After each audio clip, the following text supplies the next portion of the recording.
Hey everybody, it's me, Remy, the comic book poser. I don't know if you can hear my very odd ambient Creative Commons licensed music or not, but I figure I would give myself some mood music since I will be sitting here for a little bit talking about whatever. So I originally, when I started tweeting about doing this, because Todd from Comic Burrito was sick, and I've seen that I am just inches away from hitting that 100 subscriber mark on YouTube. I've been looking for things that I could talk about tonight, and then my toilet on the main level of my floor or my house backed up not once but twice. So after getting covered in sewage and gross shit from having 5 people in my house, and then not being able to take a shower because we can't get a plumber here until tomorrow, took a bath with some wipes, quickly jotted out some things that I wanted to talk about, and then opened up a Hams because, as Cole from Comic Burrito will tell you, that I'm a classy lady that likes my hams. And then my other beer option for this evening, I bought Natterdays because someone was talking about Natterdays, so I wanted to drink one on my birthday show while chatting with the Burrito boys and some other folks.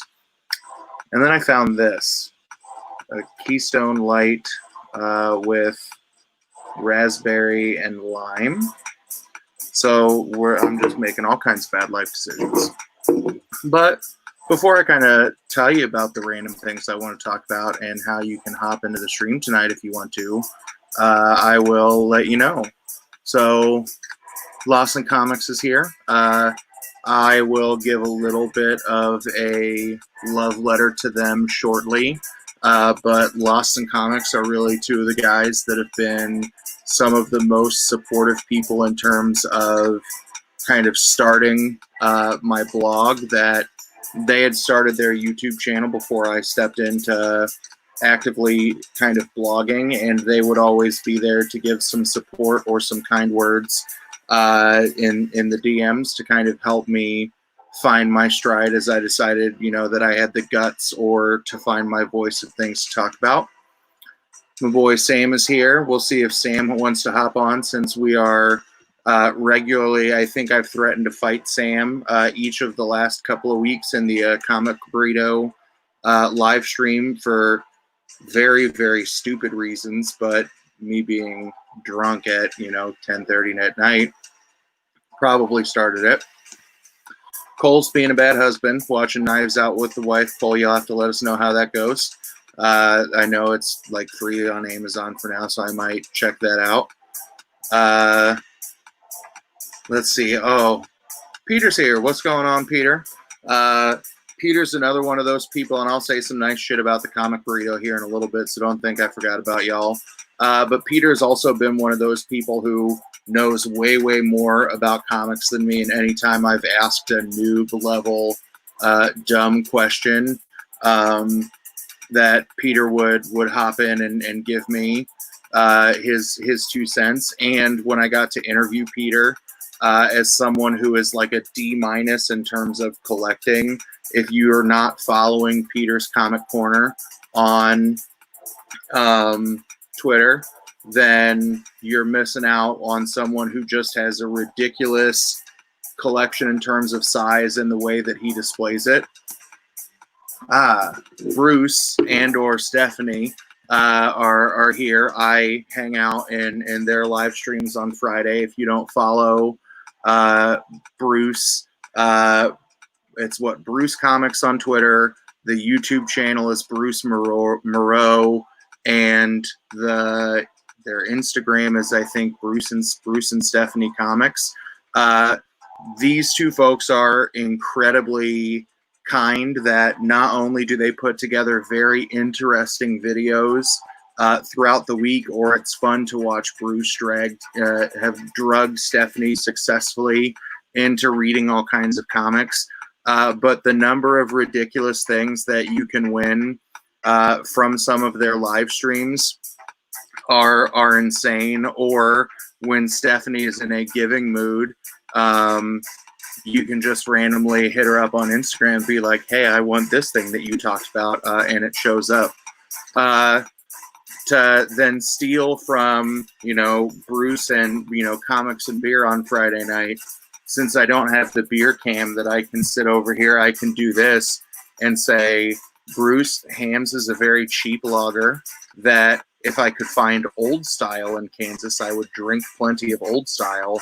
But Hams is so good that I think I spent $16 on a 30-pack. So, cheers.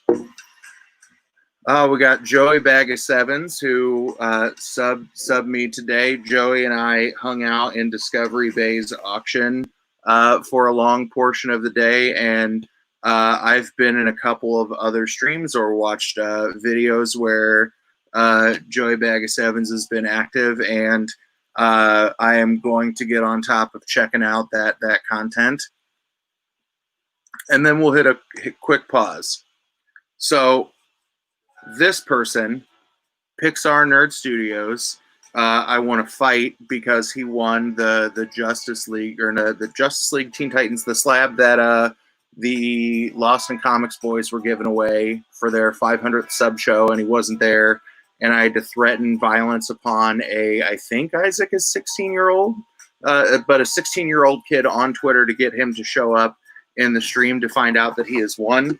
But all of the art that you see, my banner art, my normal profile picture on Twitter, not the like anti-racist one, and I'll talk about that if David pops in. But Isaac does all kinds of animation on his YouTube channel.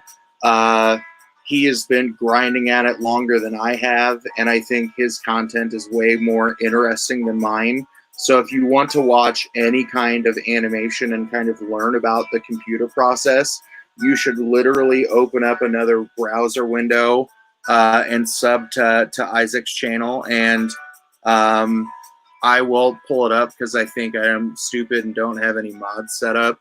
So I can't let Isaac post his link because I'm bad at this. But you all should go check out Pixar Nerd Studios on YouTube. If you are looking for any kind of really cool art for your social media or your website, then Isaac is someone to definitely hop in on. Let's see. Joy Bag of Sevens just made me feel the most masculine I have ever been by saying that I'm drinking a man's beer, so at least I can fake it. Sam's Fancy drinking a Paulaner. There, let's see, there's Burrito. And then, Bearded showed up. So in my best John Cena impression, we'll yell, the champ is here. So we can all bow down to the winner of Bruce and Stephanie's Comic Quarantine Madness. Bearded puts together some of the most entertaining videos that I have found in terms of unboxing. That every time there's a new video, he will tell you what his level of excitement is when he gets something where there's like an ooh and ooh wee, and then like a ooh wee mama, and then he'll make a bunch of noises that none of those are the case, and I'll go, you need to give me like a sliding scale so I can know your excitement. So for all of you who have showed up, thank you so very much. I am going to try and do and talk about a couple of random things during this. And if at any point you want to hop in on the stream, you can either send me a DM on Twitter at CBPoser, or you can send me is it a DM on Instagram? I still don't know how to use that website right, and I'm mad that I can't do it from my computer. But you can send me a message on Instagram, and the username there is scrolling at the bottom, comic_book_poser. And I'll send you the link to the StreamYards, and you can hop in for a second. So the first thing that I want to do is a very live version of what's in the box, but today it's a question of what's in the bag. So, as I've been enjoying a lot of other comic book streamers' content on YouTube, and I've been watching literally anybody that I could find, I saw that some folks had some merchandise that you could pick up, and there were a couple that I backed because there were people who were like, I really like your content and you have answered my stupid questions. And then there were other folks who, oh, I knew I got it wrong. Ooh-wee, let's go. But yeah, you should watch that. Bearded got schooled by Mrs. Bearded because she went with some deep cuts on a have your spouse guess superheroes. So it was fun to watch both of them do that. But I can't believe I missed the ooh-wee, let's go. So in your very short unbagging segment, I got one of the things that I ordered through someone's Streamlabs merch store. And I decided to pick up a Perry Comics shirt. And Perry is someone who's very, very interesting to watch. Every time that I've seen him pop on to somebody else's live stream and kind of get in, like, included as the 4 billion subs royalty that he is, I will always be that asshole and be like, now, Perry, have you really seen that movie? Because I don't know how old Perry is, but I can't believe that guy has seen like 0 movies in his lifetime, and then was fortunate enough during quarantine to be able to check all those things out. But I think Perry's shirt is kind of funny. I like that "What do you mean" reaction, and I'm excited as the next couple of shirts that I picked up from either backing folks on Patreon or buying things from their Streamlabs if I had a little bit of extra money from their merch store to throw some stuff in there. So there's your lovely what's in the bag. The second thing that I will kind of talk about today, and then I think I will give something away in a truly arbitrary fashion. Every week I do my definitive rankings videos. I know that a lot of other streamers, you'll do your stuff on Wednesday night, on Thursday, on Friday, and I get that. The podcast that I'm normally part of through my LCS will go in and record something on Tuesday night and get those books out right, because when I'm recording with the owner of the shop, he's trying to press books, or we're all talking about books that we think are hot that people should pick up. So I think my philosophy in releasing my rankings video on a Monday or a Tuesday is sometimes I'm slow to read, right? Those of you who've been hanging out with me a while, you know that I've got 3 kids under the age of 5 at home, and some of you have children in that age range, and you understand how chaotic it is. And speaking of chaos, we got chaos in comics, we got chaotic sports, and we got Mark Spector comics in the house. Thanks for showing up, everybody. Yeah. Then if Joey Bag of Sevens is right that Perry is a classic poser, then Joey, you'll like the one hoop that I'm going to make everybody jump through for my 100th sub giveaway. But I do my rankings on a Monday or a Tuesday because my thought process is I'm interested in looking at everybody's rankings videos before I go to my LCS early that next week, because, while I'm interested in knowing what everybody honestly thinks about the books that they read, I'm more interested in looking at it from a perspective of like, oh shit, I missed that book. I didn't see it. I judged the cover incorrectly. And this is a book that I want to go kind of check out afterwards. So I've got my first request for someone to hop in the stream, and I'll do that here in a second. But sometimes I will cheat, and instead of picking one book of the week, I'll just start I'll go like, here are the 6 books you shouldn't get. And that was honestly the feeling I got from this week's pile of books, that I had 17 or 18 books that I picked up this week. Most of you who have seen, things on the blog or any of the videos that I talk about, I got back into this game a year ago, needing to find a hobby. That I had to go to a therapist for the first time in my life. And she was like, my guy, you need to find something to do that helps you blow off some steam. So, I was like, I'll just read comic books. They're picture books. They'll get me excited. And then, it's a fucking drug addiction, as all of you can attest to. So I originally went in going to buy Marvel books because that's where all the hype was. That is the kind of stuff that I read when I was in middle school and high school, the last time I was really active.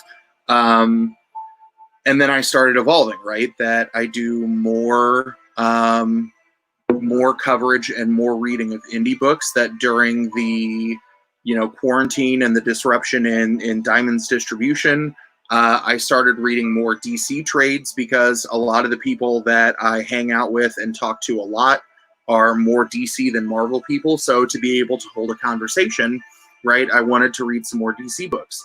But in a world where Marvel's pushing all of the shit that I was reading to digital, except for the X-Men books, I'm just finding myself that I like indie books a lot more. So I'm just going to kind of flash some books quickly that, everybody else had said has been okay. And then I'll spend a lot of time talking about what's sitting at the tippy top of my list this week. Flash 756 was good. I like what Williamson is doing on the Flash. This was a kind of a slow feeling book to me, right? Because it sets up the next, the beginning of the next arc, right? So we want to watch Flash and Reverse Flash go at it in the creation of their 2 teams. Thor #5, I know everybody was talking about how hot of a book this was this week. And I agree that everything that I read this week, there was nothing that made me go, boo. I thought Thor was good. I think there are about 3 different angles. The next book can take what happened in terms of the big battle and I'm hooked, but there were just a couple of books that I liked better. Die #11, and you're going to get a double dose of Kieran Gillen back to back. Die #11 and Once and Future were really, really good. I thought it was amazing when I heard that Once and Future was originally just supposed to be a 6-story arc that was just the replay of the Arthurian legend. And the book hit that well that now that they're reaching into Beowulf, I constantly find myself guessing, like, what other great literary kings or warriors can they pull themselves into to make that a good level of a story. So I'm hooked to that.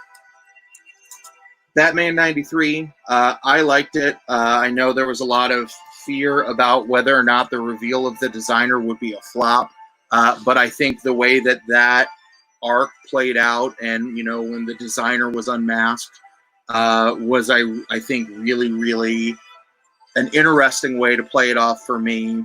And I know that there were a lot of you who were kind of lukewarm on it, and I get those concerns as well. Next 2 books I'm going to talk about side by side. Peter Porker, The Spectacular Spider-Ham, and Superman's pal Jimmy Olsen, #11.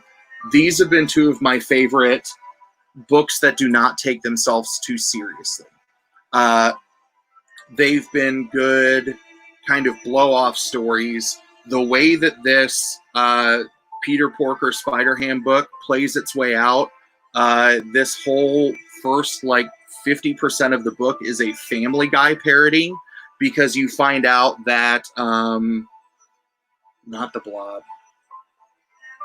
Mojo is trying to create his new animated universe, and I thought that was pretty cool. And I like to see how Jimmy Olsen, which has just been a bunch of non sequitur stories from time to time, in its next to last book is starting to come together. let's see. So up to this point, some folks have said Williamson's Flash is one of Peter's favorite runs. As I've been reading back trades of the Flash and other versions, I like what he's doing. And then I've just been falling in love with other things that Williamson has been writing. I read the first volume of Nailbiter after Nailbiter Returns #1 came out, and my mind was blown on that one. The Burrito is sad at the designer, and I'm sad that the Burrito could not wrap themselves up tonight, because I want to know what you all thought about it, because you all are some of my sources of Batman knowledge. Joy Bag of Seven says that's a nice homage cover, and that's where all of those covers have been smart in playing off of some references that even the most casual or lay of readers like myself could get into. That I thought that was fine. Pete, that would have been dope if it were Moriarty. That I think I would have just cried under a table not seeing that coming.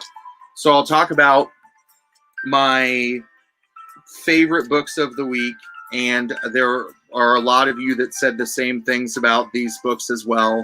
So I'm not giving any hot takes, and then I'll copy the link over to our first guest. So I didn't get Year Zero #1 when it came out. I hadn't added it quick enough to my pull list, but I got the 2 when they came out. I like what's happening in Year Zero for the same reason I liked reading Max Brooks's World War Z, that I like seeing the interaction of the coming zombie crisis from multiple different perspectives, and I think they're threaded together quite well. And I also think that AWA is just putting out just fire, that all of their books that I've read I think are really, really good, and I'll kind of talk about another one of theirs in a few minutes. And I'm releasing my AWA review of the 2 books I read this week tomorrow.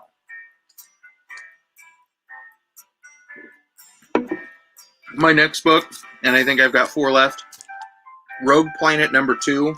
It's Cullen Bunn. It's a Cullen Bunn space story, or a Cullen Bunn horror story in space.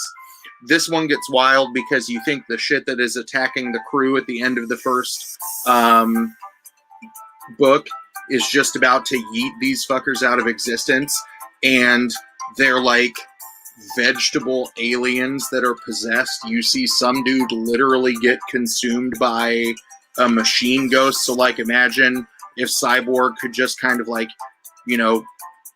shoot his hands at someone and penetrate them with wires and turn them into something like him, and you see that happen. I think this book's going to be wild. I picked up Sleeping Beauties #1 on a whim, and this is Stephen King and Owen King writing together, and what you find out halfway through the book, there's like this quick shooting and blowing up of a meth lab, but then you find out, as one of the main characters, who's a woman who's the sheriff, is getting called in to check this, like, you see all this weird shit growing out of her eyes. You find out that there's a disease that is going after only women, that is like putting them in this cocoon-like state and preventing them from waking up. So I think that's going to be kind of an interesting kind of horror comic. #3 on the list is Red Border, issue #2 of 4.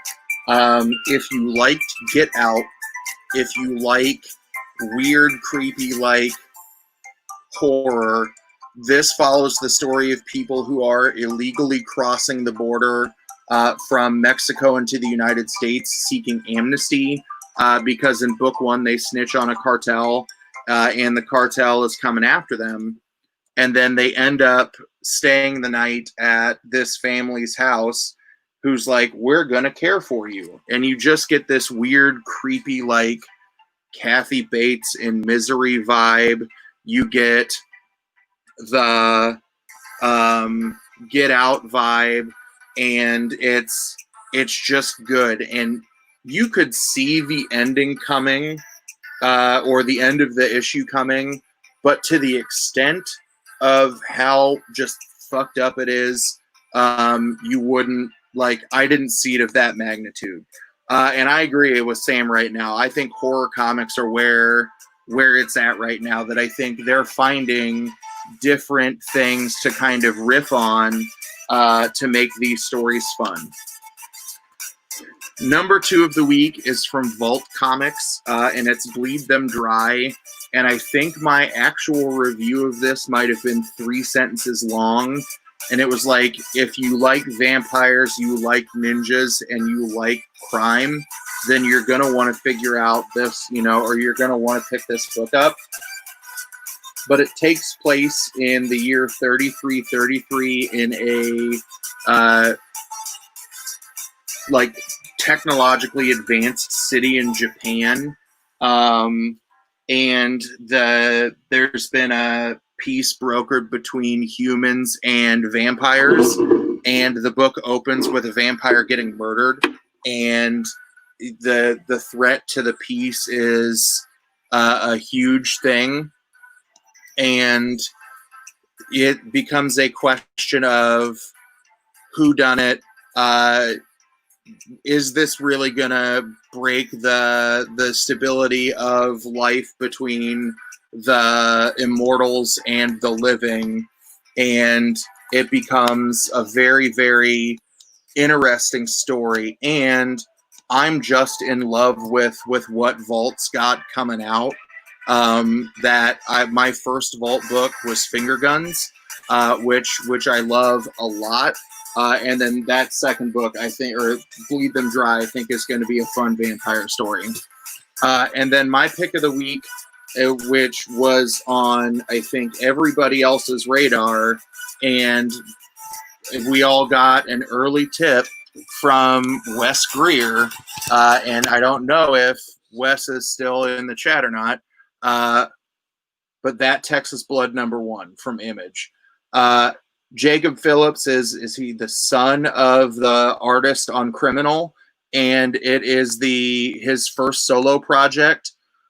You can tell that this book, they are setting up the long game, because 70% of this first issue is just like meaningless character exposition, where you are learning all about the 70-year-old sheriff on the front and his quest to find his wife's missing casserole dish. The other reason why I really loved it, and I talked about this during some poser time on Lost in Comics, is the QR code at the back. The way my brain works when I think about comics, and it may be the same for a lot of you, is I just start getting music playing in my head. And I know it's going to be a book that I can get into when I hear that soundtrack play. And as I've interviewed some authors, that's been the question that I asked them, either about the creative process and what they were listening to, or I'll be releasing my interview video tomorrow morning with the author of Dryfoot from Mad Cave Studios, which comes out in September. And I was like, all right, dude, what's your playlist? What's your soundtrack? And his answer was Asia's Heat of the Moment 5 times. So I like that, more books are starting to include that musical element. The first one that I really saw do it was Tina Horn's Safe Sex, where at the back you've got a 10-song Spotify playlist to check out, and I think that's really, really cool. So those were my definitive rankings. I know that after putting my stack together and rewatching some of y'all's content this week, that I'm not too wildly off from everybody else, so that's why I'm not getting yelled at a bunch in the chat. So if my guest, who is hiding in the backstage wings, wants to give me a thumbs up to let me know that he is ready to go, then oh no, it's time for our first guest, and you can all with your loudest voices, just chant, "The champ is here." Ladies and gentlemen, What is Bearded up? Comic Bro. What is up, poser? How you doing, man? I'm enjoying life, hiding in my closet from my children, who I think are, and praying that my toilet downstairs is not flooding my main level. I understand that. And absolutely. So, man, well, thanks for having me on, and congrats. I believe you went over 100 before, right during the stream, right? Oh shit! I don't know. I think you are at over 100 now. Hold on, I'm refreshing my studio page. Oh shit! Congrats. We're 102. Thank you. That's awesome. So thank you for those of you who did this and pushed me over the brink. And Bearded, thanks for showing up. What's going on, my guy? Not much, man. I just tagged me earlier today, and I was like, man, if I'm around, I didn't want to say anything just in case I didn't know. And so, but so yeah, I mean, I love getting a chance to talk comics, and I know we've chatted in the comments a handful of times on a lot of my videos, and so I was like, man, we got to chat in person. So yeah, well, I'm glad that you could pop on. So I know I recently saw your video where you and Mrs. Bearded each took the superhero challenge. Yeah. I did 2 videos where I did the same thing with my 3 and 4-year-old, because I looked at my wife and was like, this is pretty funny. And she looked at me and she was like, I'm not getting on your fucking comics channel. And I said, I love you too, honey. I'm going to go talk in my closet to people. Oh, yeah. Oh, there you go. You got Lawson Comics, who are, we can call them the speed bump adjacent champs, since right. you rolled through them during the challenge. But yeah, I'll have to check. I haven't gotten a chance to check out then. Is your one with your kids on? Is it live already? There are 2 up, and then there are either 2 or 3 up there. My 4-year-old, or my 4 almost 5-year-old Toby, he is very much wants to do what daddy does. So he'll go with me to my LCS. He's got books that Jason will pull aside for him. When Jason swaps out posters, he'll give them to Toby. That's awesome. And then my daughter, she's the fucking comic relief of it. She's obsessed with Frozen, and every time you see her, she's like, I am Anna. So I understand that for sure. But yeah, I mean, well, I want to say the first one, I'm trying to think the first time I saw that was very Gary. He did that, and I was like, man, let's try that idea. And so I talked my wife into it, and she was okay with it. And I think then it was Bruce.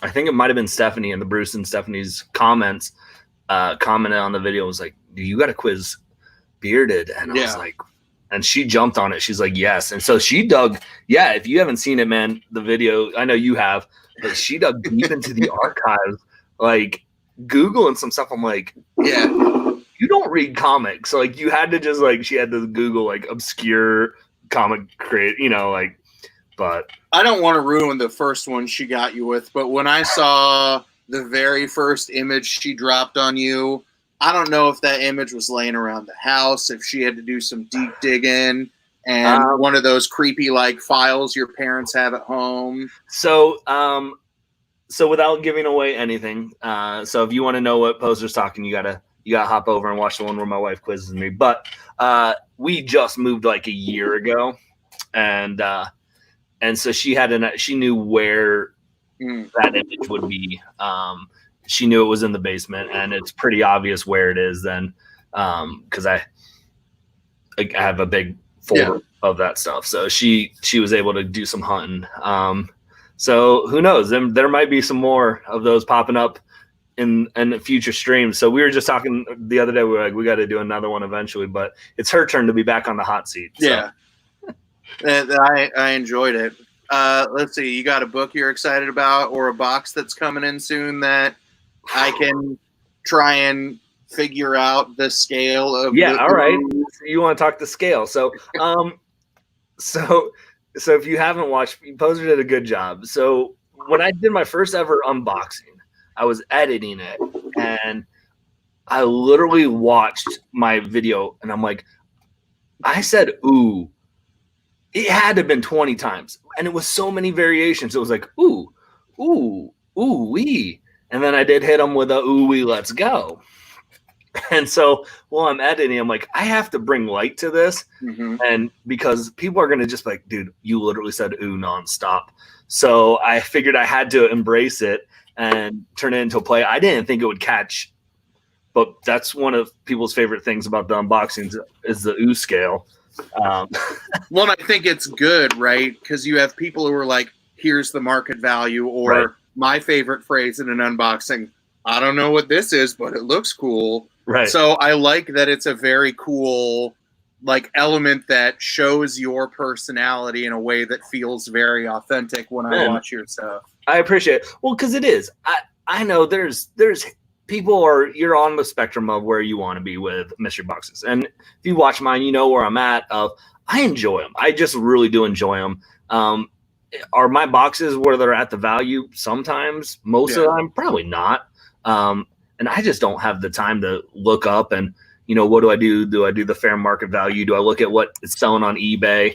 And then I'm like, if people really care that much, then the mystery box isn't going to be for them about like if it matches the price. So those are my reactions of like, I'm excited. And I mean, I've dropped some big ooh-wees where like that's a high tier on book sale. I'm like, people are probably like, but it is my way of saying like, I don't know if this book is hot, but I like the cover or stuff. So, but I do. So to answer your question in a long roundabout way, I do have some unboxings in the mail. So we'll see. So I actually do have another one from Box Heroes that will drop sometime. Who knows? But I just got an email notification, I think the other day, that I have one coming from Jay and Silent Bob's Secret Stash. Ooh. They did a mystery box. And that's actually one show like the Comic Book Men. Yeah. My wife would actually watch it with me. So we got really into the Comic Book Men. And so when I'm like, they were doing a mystery box, it's higher than I typically ever will pay for a mystery box. But I wanted to just try it one time and see what it is. So I have a feeling there's gonna be some excitement on there just because I feel like there's gonna be some Comic Book Men connection stuff there, which to me it's something that my wife watched with me early on and getting back into collecting a couple years ago. So we were so I have that. I got a couple that Spider-Man booth boxes coming eventually. I don't know. I ordered them. I haven't gotten. I have seen those, but they're like $200, and that one scares me. No. The ones, they're pretty similar to the mystery mail call. Not like the Supreme, V12s. Okay, I'm not at that level. You're looking at all the room I got in my closet to put shit up. Like I can't put all those art prints somewhere. So those will be eventually. I do have it's going to be an unboxing, but it's not really. I did Scout Comic is doing a. I got one of those too. Yeah, so I got the June one coming in, so it should be coming in here Monday or Tuesday. So I'll do an unboxing for that. But I know what I'm getting. I just don't know what the variants or covers are. But I didn't look at it. I just saw I'm trying to get into more smaller publishers, and I've gotten all those Comic Tom Scout books. Mm-hmm. And it's like, if it's a bunch of ones, I'm in. Yep. So, and that's, So, and I know, so there's, there's ones that are, if you haven't, but anyways, there's some good ones in there that I'm excited for. So I'll do an unboxing, but kind of just more talking about what's in the box and make wee. Well, I did that because I've been camping in some auctions. Like there's one on Sunday nights on Facebook that I hang out in. And then I did 2 of Metaphorical's auctions. And then I hung out in the Discovery Bay one today. So those are at least better for me where it's like, I can tell you why I bought this. Right. But the same kind of thing. But, you got anything you're excited about picking up next week? I know it's a light week. Honestly, I haven't checked out what's coming out this week. Every stream I've been watching so far. I know everyone's saying like nothing's coming out, so I know there has to be something on my list, but nothing. I don't think that is. I'm super jazzed about just because I haven't looked. But I mean, I will tell you, I was you're right on track with everything that you were talking about. Some of them that came out this week. I think everyone's on the same page with that Texas Blood, and I know some people were kind of hit or miss with Bleed Them Dry. I enjoyed that one. Negan Lives comes out. I'll probably get it just because of what the count of books are. I'm guessing of lower. Yeah. But I'm still trying to make my way through the Walking Dead books. So I think I'm at 7 right now on the hardback editions. Yeah. Dear Becky, I have not read yet. I haven't read either of those. Again, I'm working my way through the boys. I'm on the omnibus. I'm on 4 right now, and I think there's 6. So I'm on the second floppy trade. So I mean, I'm not trying to get the Dear Becky variants that are hot, so I know like the 1 and 2 will be there. So I haven't rushed to get those. I'll probably pick them up though, maybe this week, just because it's a lower. I'm looking real quick at this list to just see, because I know there's something that Billionaire Island 2 comes out. I like that one. I read that one. So that's from Ahoy Comics, Mark Russell. Okay. Basically, it was set in the world of billionaires. Like, wait, if we just take all our money and go to an island, we can, live a dope life, and we'll keep the IRS isn't allowed there, and we'll keep like the press. So, like, if you know Mark Russell, he's a very political writer anyways, so there obviously is some of that in there, but so I enjoyed the first one, so we'll see. I think I heard where it wasn't going to keep going because of everything that happened with COVID, but yeah, I mean, it's a pretty, looking at this, it's a pretty light week, so I'm going to have to do some deep research and figure out, because I mean, if books come out, I got to still get some. Yeah, I know Marvel's on another one of it's a trade week for Marvel. Yep. And then so my LCS is very small and was very Diamond dependent. Okay. And when DC pulled out of Diamond, he hooked up with Luna, one of the 2. Is that one of the options? Okay. And then he was told the day after by Luna that they didn't know that DC was going to pull the plug that quickly. Wow. So he had to find a 3rd distributor. So where DC has been more on top of like redistributing stuff compared to Marvel, like maybe here's where we see a hole in their armor. Yeah. In terms of getting books out. Yeah. Who knows? Yeah. I mean, luckily my LCS, where I'm at, I can hit 6 different shops within like 20 minutes. So that's a benefit of so I'm in Columbus, so I'm not in Ohio, so there's a lot around. Yeah. And I saw Sam King said that looks like a bonehead hat. This is the minor league team, baseball team, AAA team in Columbus. They did like all the minor AAA teams did like a Hispanic variations of uniforms and stuff, and so cool. This was their variation of it, and so I liked it, and I got it. So that's what it is. So. But yeah, so my LCS had during when COVID hit, and there was that option to get some books from those distributors before Diamond pulled the plug. He was doing that already, so he already kind of signed up to do that. So when that flipped, and they dropped a couple weeks ago, and it seemed like a lot were scrambling, he didn't have to as much from that. And he's a smaller shop, so he kind of was like, I can't be one of these shops that are like, we're not going to carry DC books. Yeah. He won't. So he knew, like, he's like, whether I want to or not, I'm going to have to get DC. So, yeah. All right. You got anything else you want to plug or anything? Man, nothing really. I got stuff coming out a couple of weeks. I mean, not a couple of weeks. Every couple of days is why I try and do something new every 2 or 3 days just to keep it fresh. So I might be dropping I've been doing a crafting comics with some friends where we just talk random topics about comics and drink craft beer. So we shot one of those a couple nights ago. So we're talking about some of our favorite team ups in comics. So, nice. So we'll be talking that. So that's going to come soon. I'm going to be on the Boy Who Had Seven's channel on Monday. Okay. Going to do a little comic gories. So nice. we'll see how I do with that. You gonna put the belt on the line? Well, no, the belts. There's no way. If you see that, you know what? I'm not in my local spot. Hold on, give me a second. Oh, if y'all haven't seen the belt that Bruce and Stephanie put up for this challenge, or you haven't seen Bearded's epic shot with it on Instagram, it is a belt. It's a legit ass wrestling belt. It's legit. And so there's that Hulk and Thor. So no, there's no way I'm putting this on the line. Are you kidding me? Absolutely not. It's a thing of beauty. I'll never own something that nice.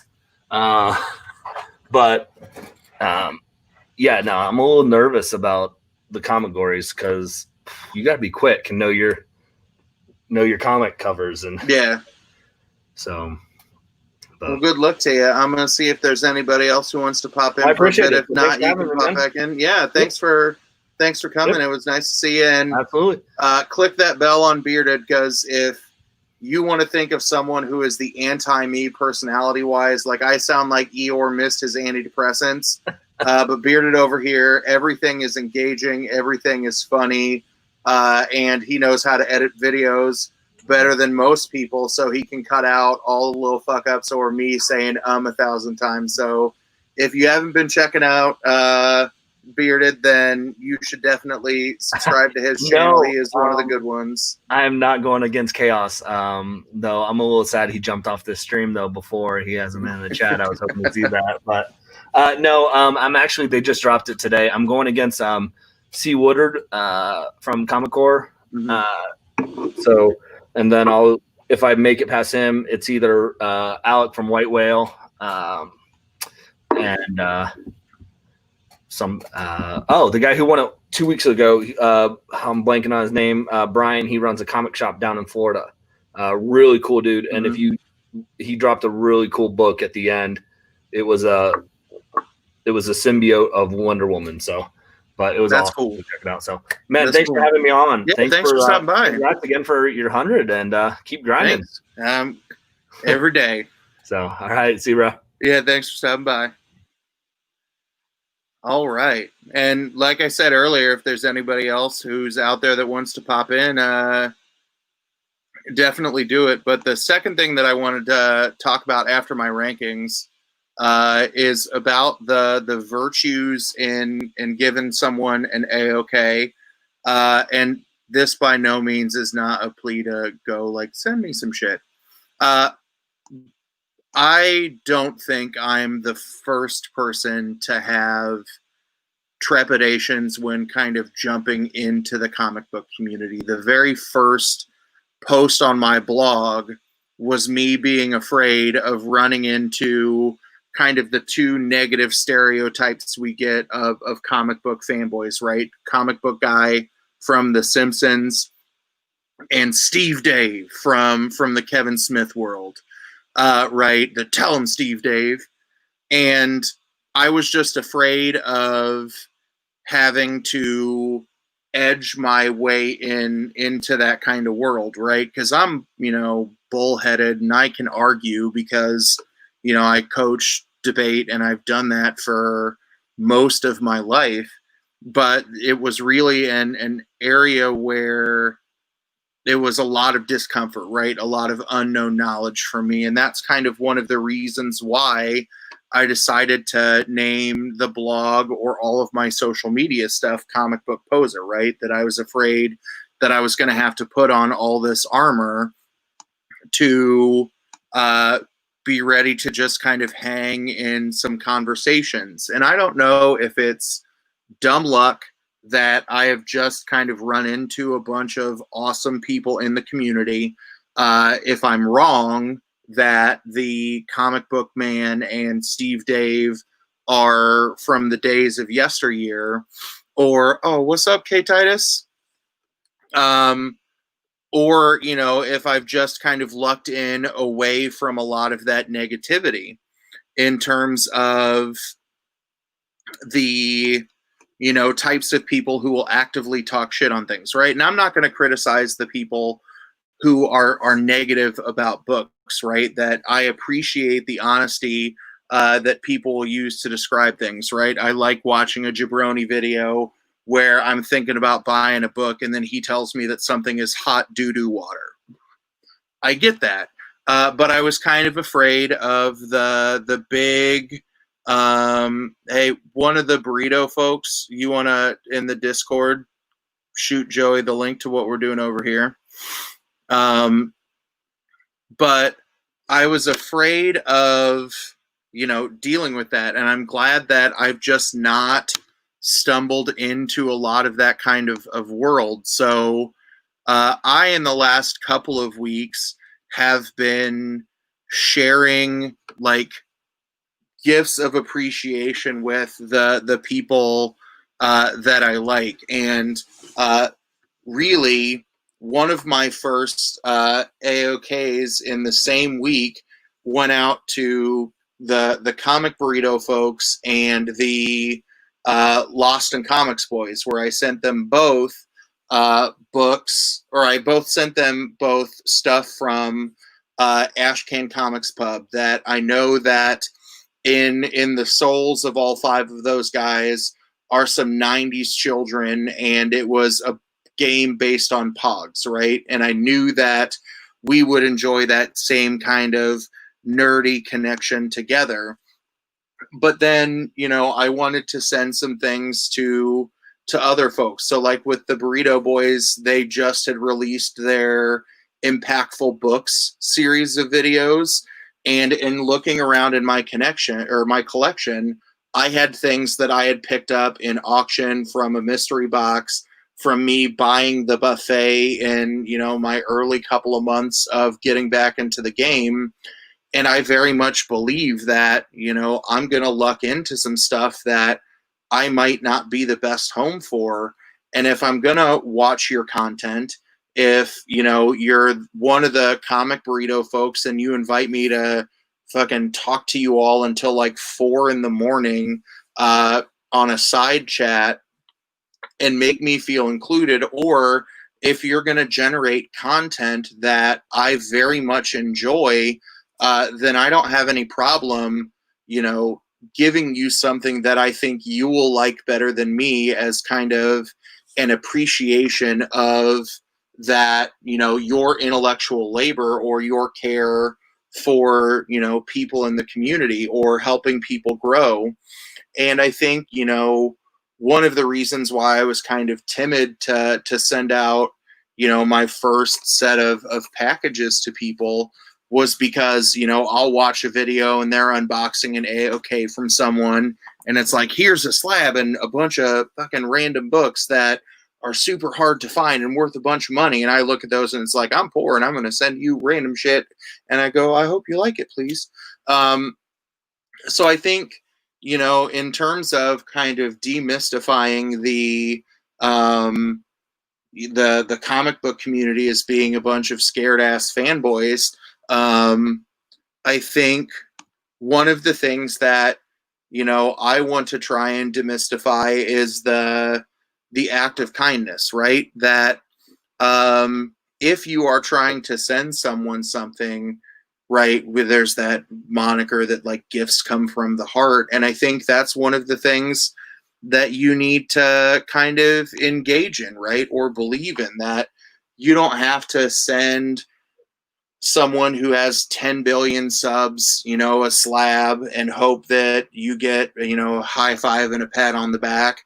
Like, find the people that you like. And, one of the reasons why I've sent books, I've sent people, Comixology gift cards or those kinds of things, is because you've done something, to bring me a moment of joy or a little bit of a moment of happiness. And, I want to share something back in your direction that I think you will like better than me, right? That, sure, it's an act of kindness, but I think, in terms of collecting comics or finding things, there's a lot of what we do which is very, very much luck driven, right? That we love being dollar bin hunters, flea market goers, people who, go to antique malls, the Second and Charles half-price books, and you want to find the kinds of things that you can stumble onto there and be very, very excited about that. But I also think, right, as you are stumbling onto things, pick up a couple dollar comics, that you can send to someone else and go, enjoy this as part of your grind on, finding this collection or getting this book or finding something new to read.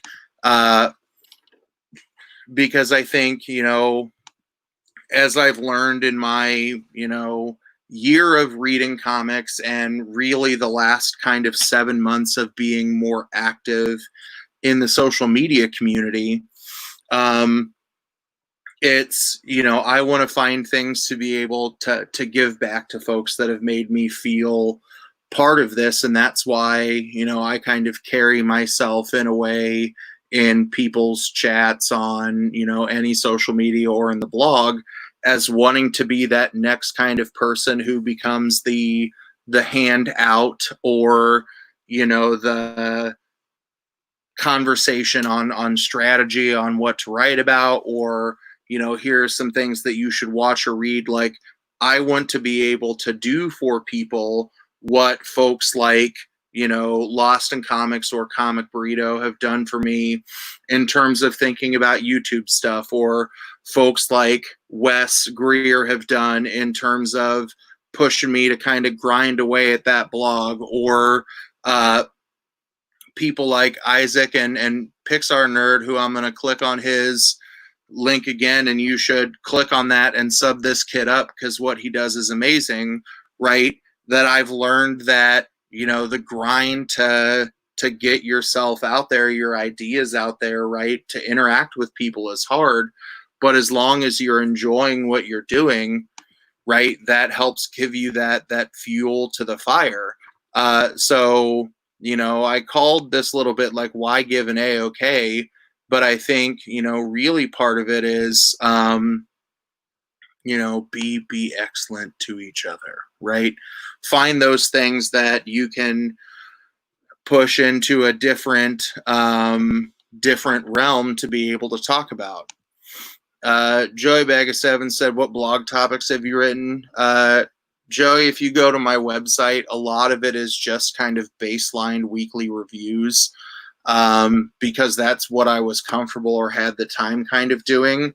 But I'm going to start trying to figure out the kinds of things that I want to write about for a blog versus the kinds of things that I want to try and create content on YouTube on, where, am I going to sound more engaged written or in terms of written or speaking about it. And like a lot of the things that I've started doing on my blog consistently, to answer Joey's question, is I've done a lot of interviews primarily with small publishers, first-time authors, people who are getting that first kind of ebook out on, Comixology, to help kind of be a microphone, a pedestal, or a podium for the things that they do. And I think if you've read my blog across the last couple of months, you can see the way that I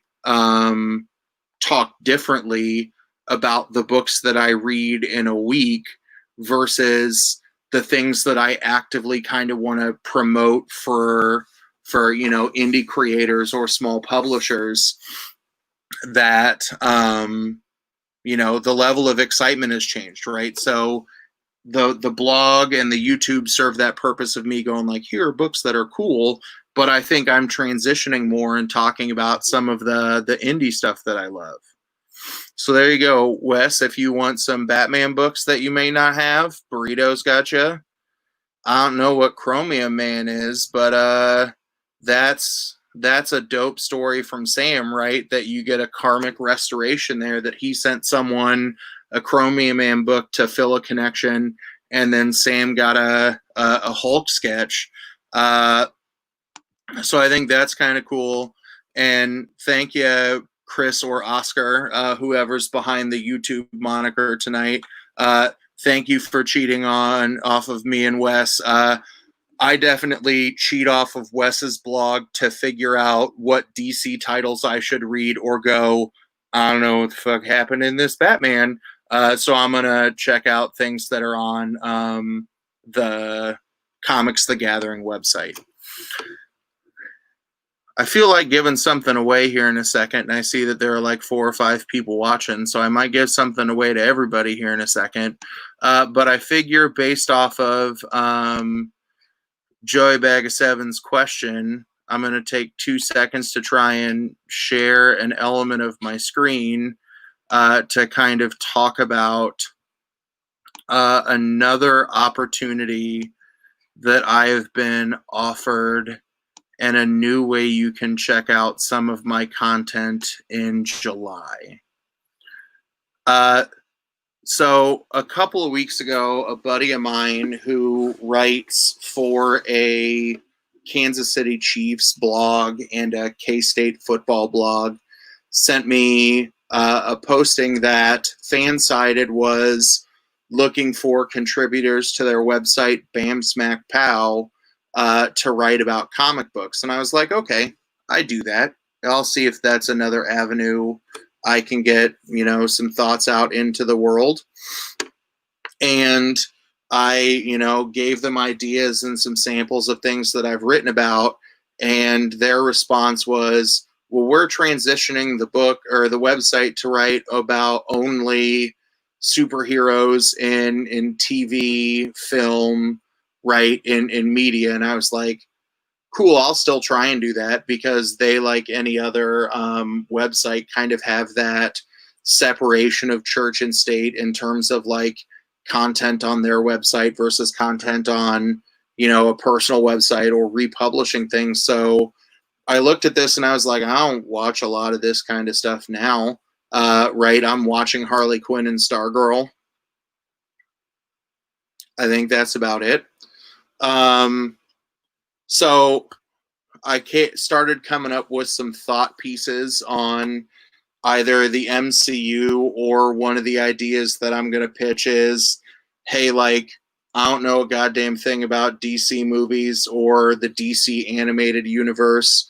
So can I write a, not necessarily a Perry reacts to kind of video, but like if you're going to try and watch all of these DC animated films, like, here are books you could draw connections to, or here's the order of things to think about, or jumping off points into other media. But I will be contributing to their website starting at some point in July. So if you want to read me either ranting about why Marvel Studios has fucked up by not ever putting the Submariner in anything, because there's my guy, or going on other random rants like, how do you write the entire Infinity Gauntlet series without including Adam Warlock? Maybe those kinds of things. But that's another kind of opportunity that I decided to kind of take on as a small side hustle. And if it works, cool. If not, since the blog and the YouTube channel are all started as me, screaming into the void about comics, it'll be the same kind of thing. So I feel like giving something away. So I'm going to awkwardly hold my beer and turn around and look at my wall.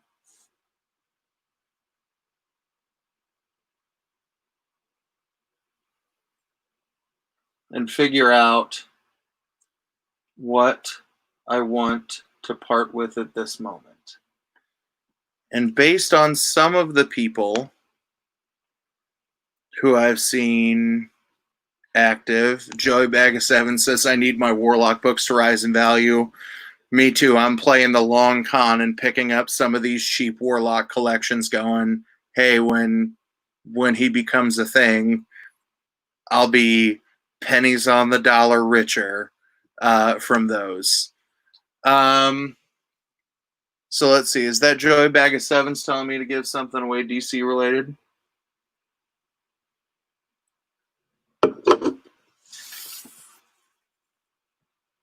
I can do that.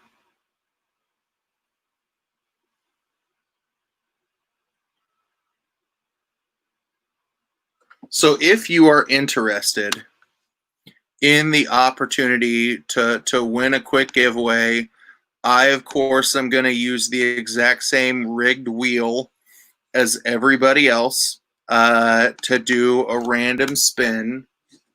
But if you are interested in being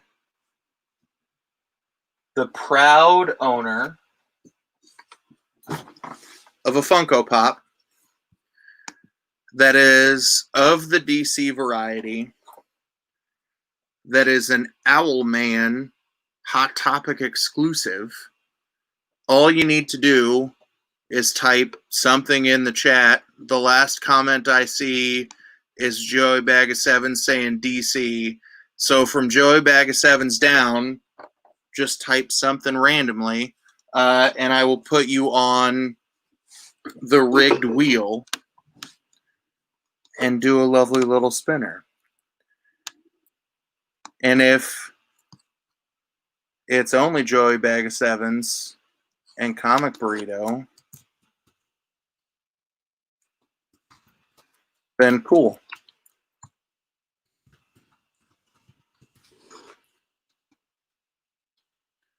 Now I got to scroll over a little bit.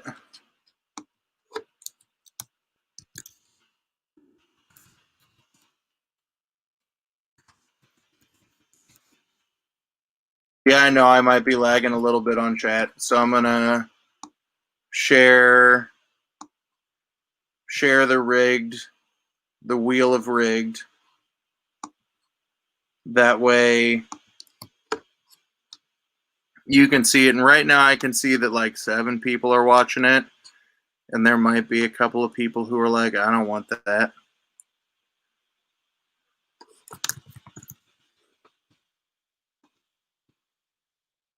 So I've got Joey Bag of Sevens, Comic Burrito, Lost in Comics, Bearded, and Wes Greer.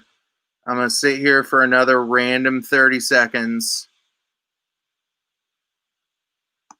And if there's someone else who pops in, great. If not, then y'all got a tiny chance, as Joey Bag of Seven puts it, at the Wheel of Losers.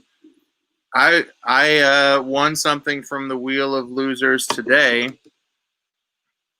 If Comic Burrito is going to shout out James, then I'll add James.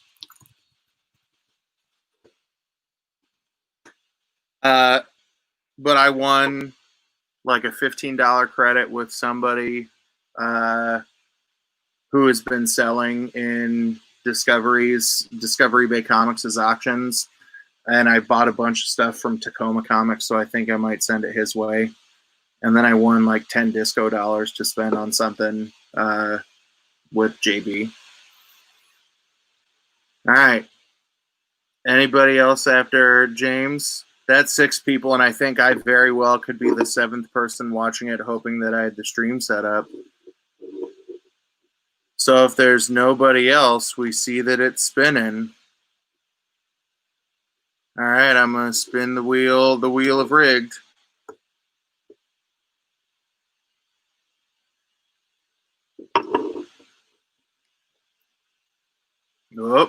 Oh. There you go. I don't know if you all could hear that in the background, but there was a lovely little.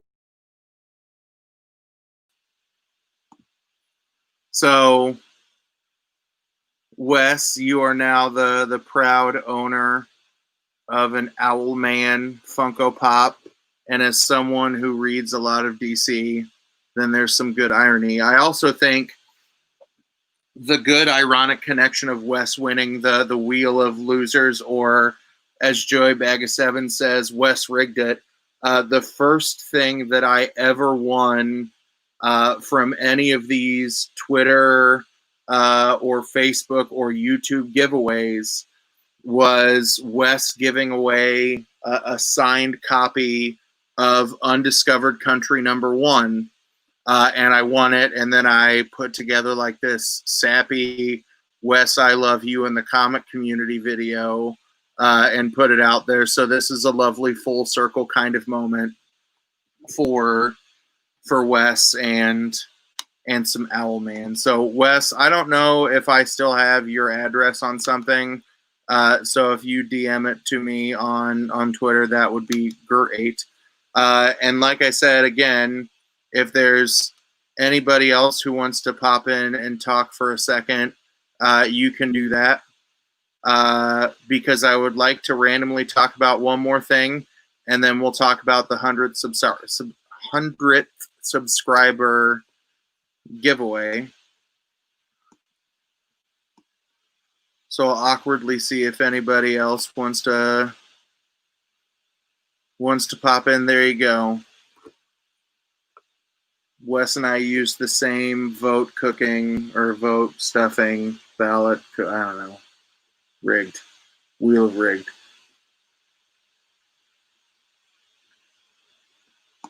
All right. Knight, thanks for coming. I'll post on Twitter how you can win this sweet metal copy behind you. So if nobody else wants to pop in, maybe we'll do this. I can randomly. I'll talk about one book that I love, something that I've not seen anybody else kind of chat about, something that I read during quarantine. All of my trades that are turned sideways are the shit that I still have to read. The next one that I'm going to pick up, I've got the first 4 volumes of Ice Cream Man in trades back here. So I think I'm going to talk about 2 books, 3 books.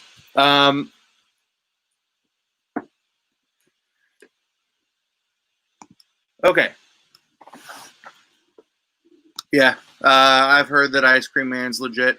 The only reason I literally have picked it up is because Shaq talks so much hype about Ice Cream Man that I was on the Philadelphia train from day one. I know that others of you had to play catch up, and I got to watch Shaq dunk on you fools for making that bad decision. And then Shaq got to tear me apart for not reading Ice Cream Man. Yeah. Cole, if that's you and you want to hop on, send me a message to through any of the means that we chat, and I'll share with you the link. Let's see. Joey Bag 7, to answer your question, no. So I live in Lawrence, Kansas, which is in like east central Kansas. I'm like 45 minutes to an hour away from Kansas City, Missouri.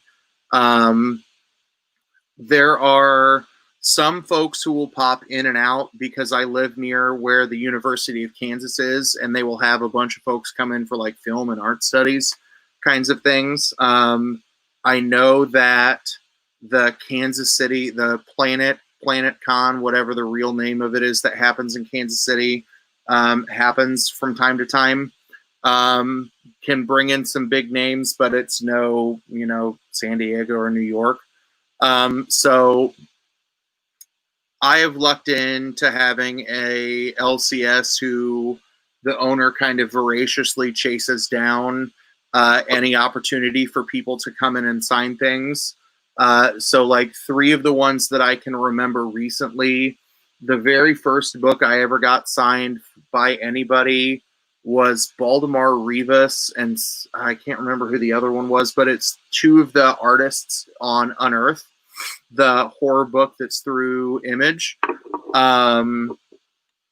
He recently had at the LCS an Aftershock. Matthew Klickstein, who wrote You Are Obsolete, has been here twice now. He just came on Wednesday because the trade paperback of You Are Obsolete was released. And then the one that I was the most excited about like the second week of April, Cullen Bunn was supposed to be here because it was the second anniversary of the shop. And it got canceled because of COVID. The most ironic thing in terms of artists or writers is, what's up, Two Gun Pedro? That, where is it? Rasputin is an Image comic that is written by Alex Grecian. And I think he wrote another series that's called like Proof. The other series he wrote was way, way bigger and more, like had more bang for this one. I didn't know that Alex had written comics until his son was a junior in high school, and he was on my debate team for 3 years. And he randomly then had his kid drop these off in my classroom. Like, I knew Alex had written other books, like he writes a lot of crime novels. But then to see that kind of hookup was just wild. I've got a second guest in the wings, but he said, give me 3 minutes. So I'm going to talk randomly about 3 books that I've really enjoyed reading during quarantine. The first is the trade of Jimmy's Bastards. It's an Aftershock book, and it's Garth Ennis and Russ Braun. So imagine a world where James Bond has a bunch of sex with a bunch of women. That's not that hard of a world to imagine, because that's what he does. But with all of these women, he has a bunch of illegitimate children, and all of those illegitimate children are plotting to kill him. That's what Jimmy's Bastards is. I think there are 3 volumes of the trade, and I've read the first 2. But if you like Garth Ennis, which I tend to love a lot because of his work on The Punisher, or you like a lot of kind of action humor, that's what this is. The second series that I got into a lot, and it might be one of my favorite series that I've ever read, is Maneaters. It's what, Chelsea Kane? Yeah, Chelsea Kane and a bunch of other women have put together this book that focuses on like what happens when women have their period and they turn into actual man-eating cats. The favorite book from Maneaters that has come out that I loved the most, I loved the issue that forced Chelsea Kane off of Twitter, because it's like issue 7 or 9, where she used a bunch of real tweets reacting to the book to call people out. And then she got so much hate, she was like, fuck you, Twitter. You are the textbook definition of toxic masculinity, and quit. But there was a one-shot that came out in maybe February, and it's Maneaters, like No World for Tomorrow. And it's the patriarchy.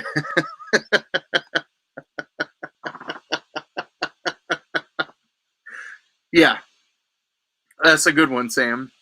But the No World for Tomorrow is the patriarchy, like, reparations book, where you open the cover and the first page is a bunch of Ruth Bader Ginsburg $100 bills. And then there are a bunch of like apology letters and like coupons put together from the patriarchy that I think were pretty funny. And then this is the last book last trade that I picked up at the end of quarantine, Nemesis. It's a Icon Comics book, which is put out through Marvel. It's Mark Millar and Steve McNiven. And I don't think this is anything that's going to make it out in the Millerverse, because it's not some kind of quasi-cutesy story that might be good. Imagine that Batman, the Punisher, and Daredevil all, like, fucked, and their offspring became this guy. That's what happens in Nemesis. Like, the way that I talked about it in one of my blog reviews is that there's the story that like everybody has to read in high school, The Most Dangerous Game, which is about like going to an island where you can hunt people legally. Um, and that's what's kind of happening in Nemesis, where he's being like paid to hunt somebody down, kind of, in a very like gnarly and gratuitous way. So like, if you like Batman and wish Batman would kill more people and didn't have to wait for Superman to punch the Joker through the chest because he killed Lois Lane, to watch Batman maybe almost try and kill someone, then like that could be the book for you. All right. We have a second guest, and I can already see that he is wrapped up and ready to go. A third of everybody's favorite comic themed Burrito is hopping on the stream because I'm guessing that he's done watching Knives Out with his wife, and both wife and child are in bed. But one person who has helped feed my addiction on random comics and has gotten me to start reading Saga, Cole is here. What is up, guys? I just had to show you. I finally got. Muted, Cole. Oh, dang it! Now you're not muted, or you're just laggy. Yeah. Oh, I'm laggy. Am I still good? I got my something. Now is you're killing. good. Something is killing the children bandana. I know that was kind of a debacle for a while. If you guys watch our show, you know we like props. So representing everyone's favorite beer, Hams. And I also brought, in case you guys forgot, my casserole dish. But what is up? I feel like the whole time Cola's on here, we should just both talk like this, because I think I might have gotten my bandana before Cole did, and I won my bandana from Cole's YouTube channel. So I had to send a picture to Todd. Yours was in my car because I picked it up from his house because I was sending you some stuff. I had to send him a picture with my bandana, and I didn't have my keys. So, but you could see yours in the car. So I just like held it up, took a picture, and then sent it to him. So you know that I didn't just steal that one. Here's mine. Funny. That's funny. But yeah, you talked about it already, but I just have to keep continuously saying that Texas Blood is amazing. If you guys are subscribed to our channel, we might have a video coming out about it. Nice. And maybe I can talk about another video we might talk about is Green Lantern year 80. I don't know if you picked that up, did you?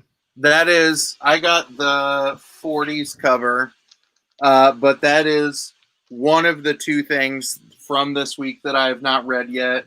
I've got that and the second Black Label Birds of Prey to read.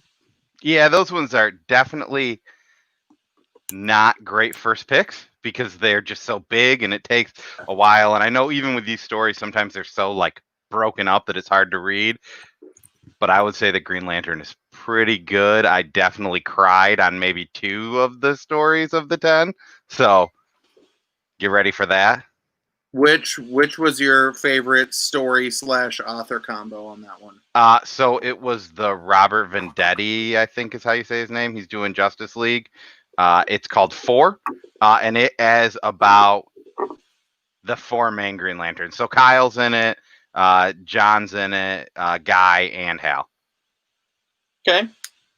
What else did you read that you got really excited about aside from that Texas Blood and Green Lantern? Yeah, so let me just pull up my sheet here. Sorry, I've got like a spreadsheet that I keep all my books on.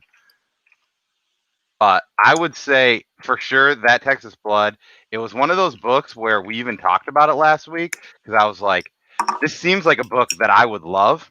Mm-hmm. And I was just like, I don't know. Picked it up, loved it. I read Year 02.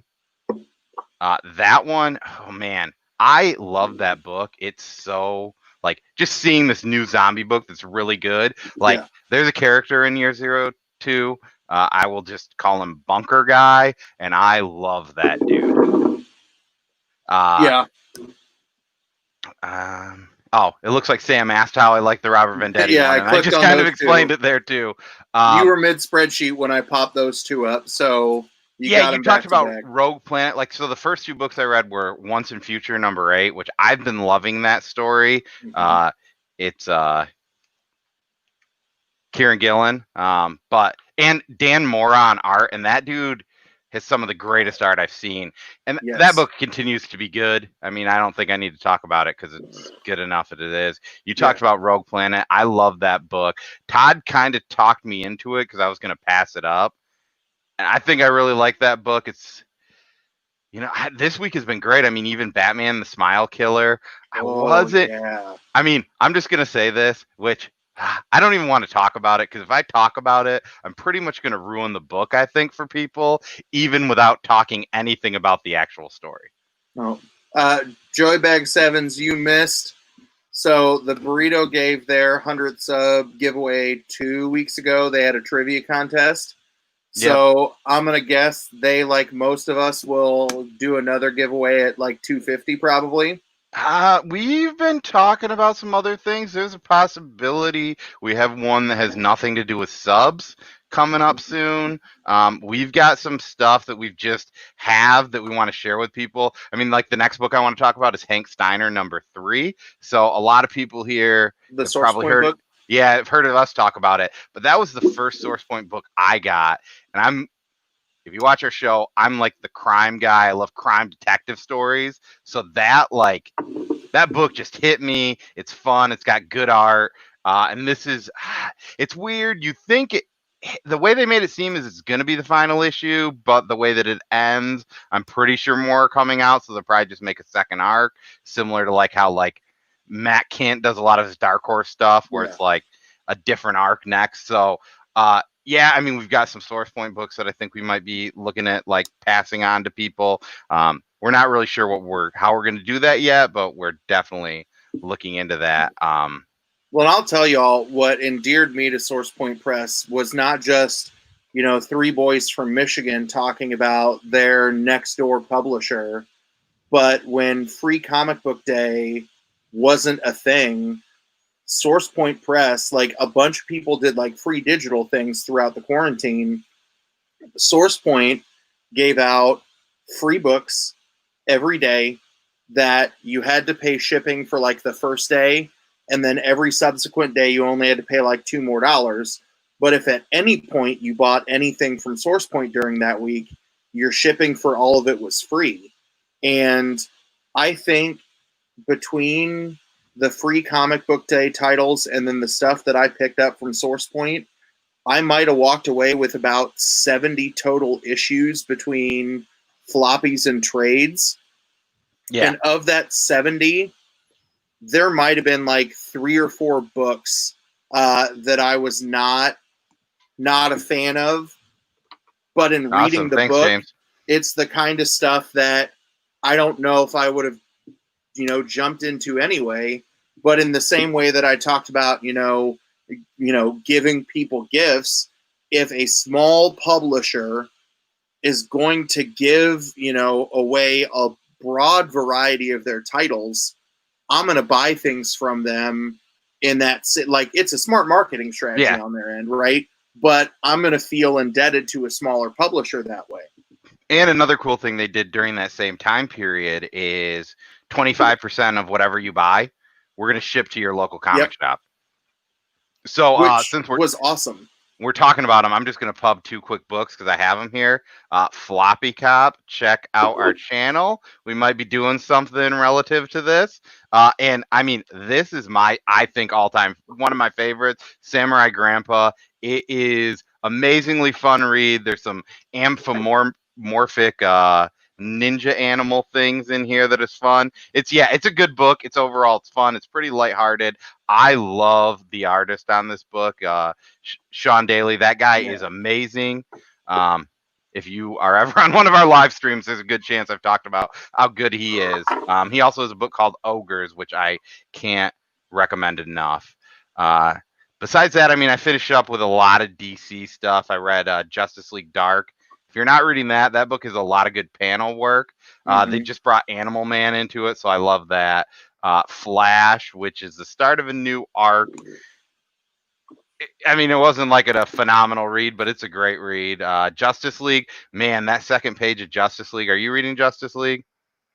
I did not get a copy this week because I hadn't added it to my store's list yet.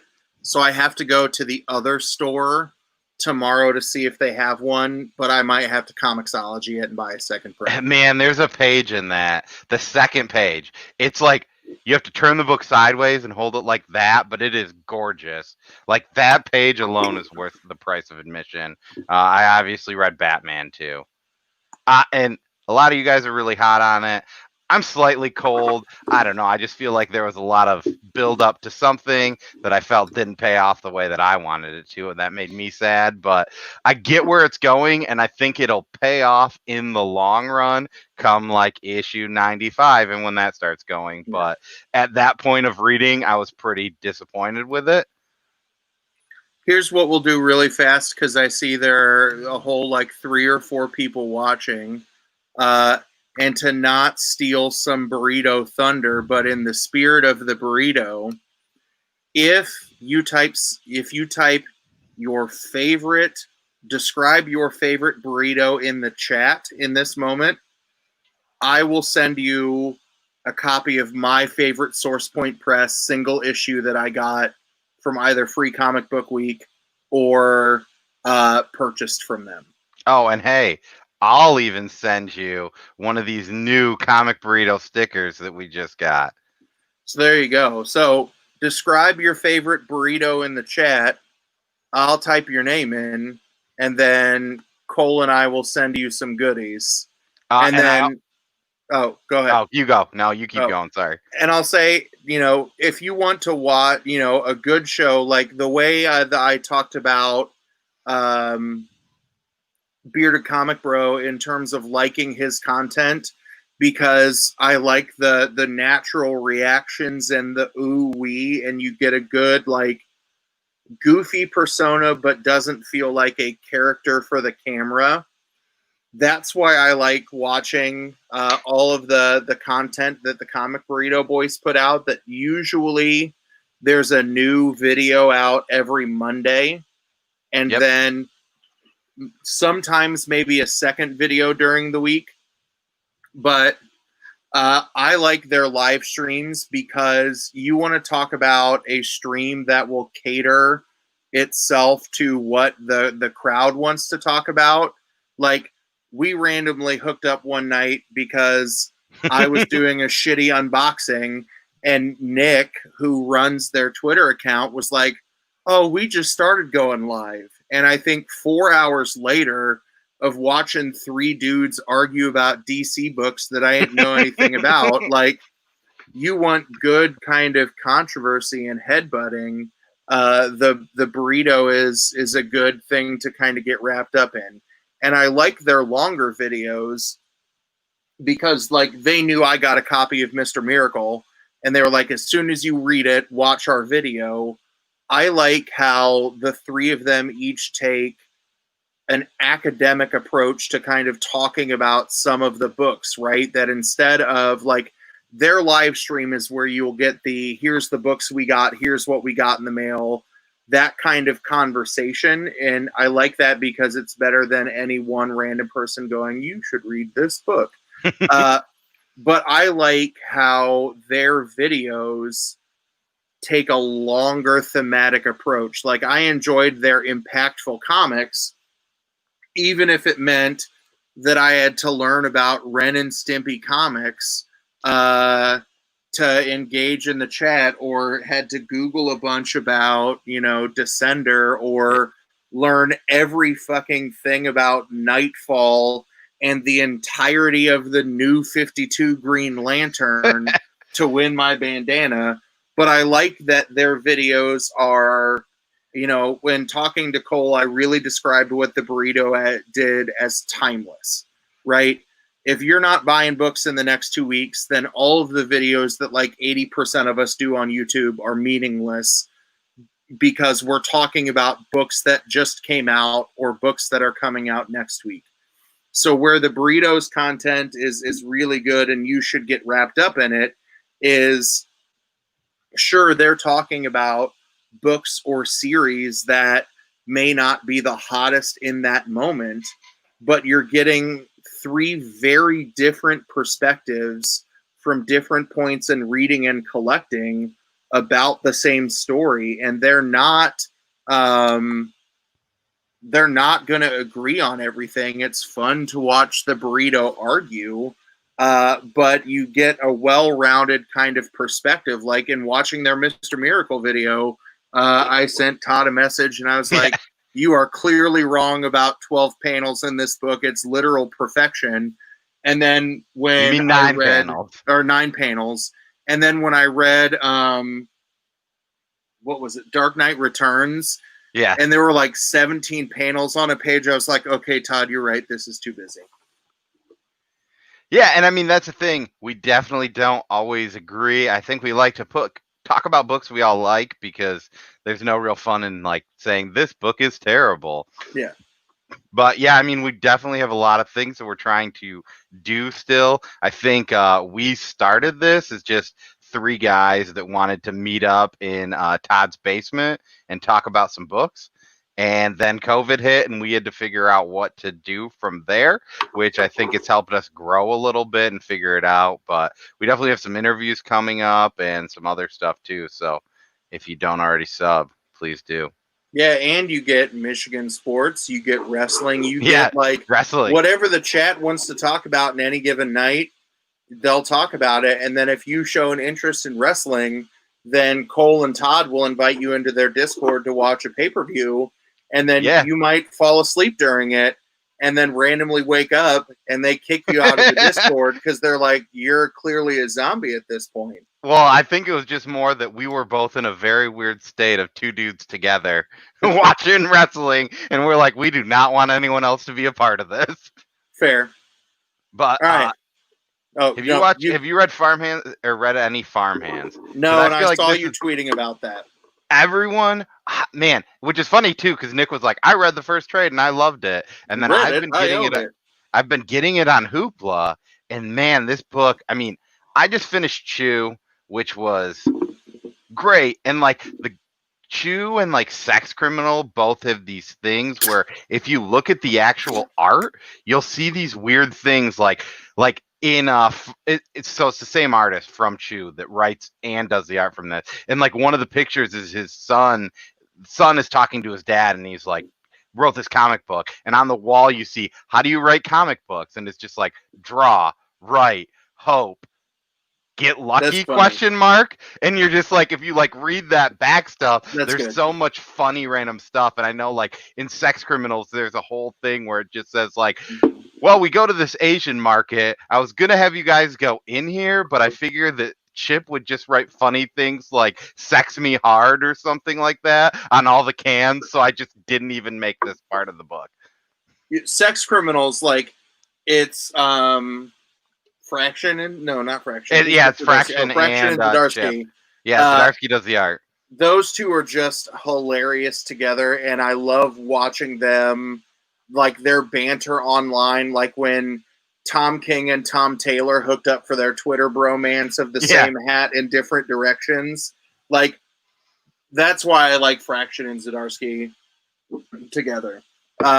While Cole's in here, because I figure Cole will like this, I'll announce what you have to do since we've hit the 90-minute mark for the 100 sub giveaway, which means like for the 3-4 of you who have watched this consistently, and I think the 10 people total we had at one point in time, you will all lose to some random asshole like me who sees me tweet this out and tell you what to do. But as I've mentioned a couple of times, the book that I'm giving away is one of the Midtown exclusive variants of Metal, because I think it's a cool cover, but I know there were a lot of people who really got into Metal the way it told the story, because you DC heads can correct me, but is this the origin of the Batman Who Laughs? Technically it was in Teen Titans 12? Yeah, okay. I'll trust you But on yeah, that that's one. like the story that arose him. But there's these tie-ins. It's kind of like how Punchline's origin is Hell Arisen 3. Yeah. It's the same thing. It's this tie-in to a story that just happens. Then he becomes bigger. Well, it's actually from Metal. You just don't see them yet. So Got it. in Metal, they did these tie-ins, and the first tie-in was like, I want to say Suicide Squad, Teen Titans, Green Arrow, and one other person, and it's kind of like this like D&D like street level, like we have to get something so that the rest of these guys can figure it out, and that's where you see him in the Teen Titans issue. So Robin's like leading this, like Damian Wayne Robin is leading this like mishmash of dudes, and like Ollie is sitting there like, why are you leading the group? That was one of my favorite parts of Metal. I think a lot of people might disagree with me, but it was just kind of like this fun, different thing, and like some people might have not even read it. Fair. And Because I it's mean, just buy some extra issues that tie into the story. fair. And I mean, I need to read Metal because my assessment of dark or death metal was like, the art's cool. Why is Wonder Woman in hell? Oh, I need to read Metal to understand this? Nope, you don't. Oh. I've read pretty much everything that Scott Snyder said you should read, and I don't understand it either. Fair. But this is the book I'm going to give away. I also picked up a couple of variants from death metal that, if they're here by the time I ship this out, which I think they should be, then I might throw in my favorite death metal #1 variant too. But I wanted to keep this true to the channel or my identity or branding, right? That I've had people laugh at the idea of me labeling myself as a poser, but it's something that I still feel rings true to this day on a lot of topics, and I think it's something that we are all very guilty of. That we will all act like we know more than people do, or we are more interested than people are in a particular topic. So I will post a snippet of this live stream on YouTube tomorrow or Monday. Depends on if my toilet is still overflowing tomorrow. But to be eligible to win this giveaway, you will need to respond to that video and answer this question. On what topic, book, or character would you consider yourself a poser, and why? Oof, man, that's a lot for me. It's deep cuts. Deep cut. It's not Saga for you. You know Saga. You've been And on even that shit Saga, since day man, one. there's certain things that, like, I went back on a reread and I was like, man, I kind of miss this. I mean, that's the thing with like a lot of these books, like, there's so much stuff. Like, and like as I was saying with like Sex Criminal or like Chew, if you want to like get into those books, there's so much little stuff where if you're like trying to just be like, I want to get through this story, you're gonna miss that stuff. Also, good night, James. You're probably gone by now, Thank but you, James. And Sam's still here. Sam, yeah, Sam. ride or die. Yeah. Sorry we didn't have a stream. We had some issues, but you know, we should be back. And hey, there might be a special guest on our next live stream that might be a poser himself. So, But I think like this becomes a good kind of self-check topic. Like, I'll own up to literally every time a comic book movie would come out and I would go see it with my wife, she knew that I kind of liked comic adjacent things up until last year. And she would ask me, like, is this in continuity? What does this mean? And I would have to act like I knew what I was talking about, right? I would have to put this facade on so I could feel cool with everything else that was happening. So I think this becomes a good, like, you know, you can vouch for the question that I'll ask people when I interview them is like what hype don't you get? Or Like, what character do you just not understand what's, going on with them? Why do people love it? And it's the same kind of thing. Like, in these conversations, sometimes we'll just fake enjoying that person, so whoever the diehard is will go away. But in those other instances, right, we want to all appear knowledgeable across the board. So I think it's a good kind of self-check. And, my answer to this would be like everything, even all the shit I like. Like, everybody knows I really, really like Submariner.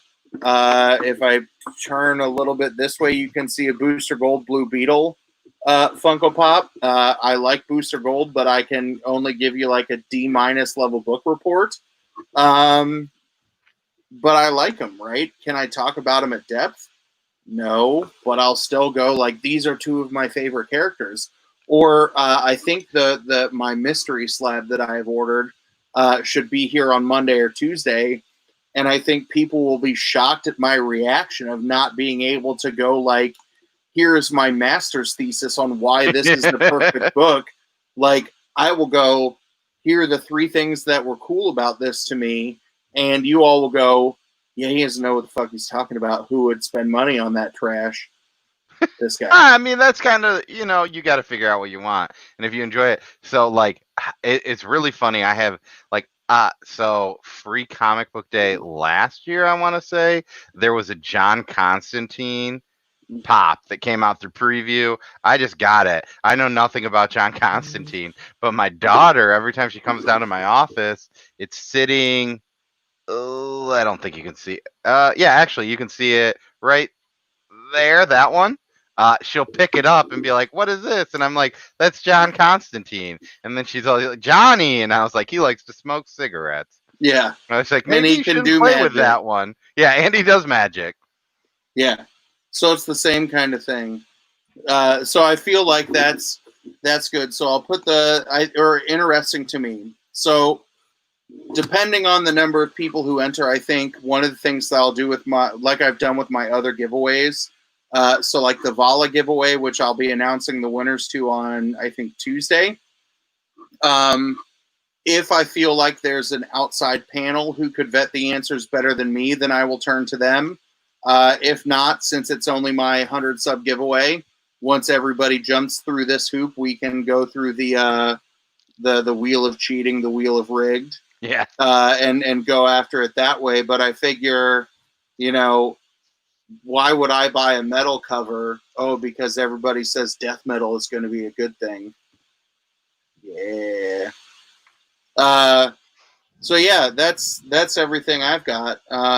Cole, you have anything else you want to add, or anything else you want to pimp or sell people on Burrito elements?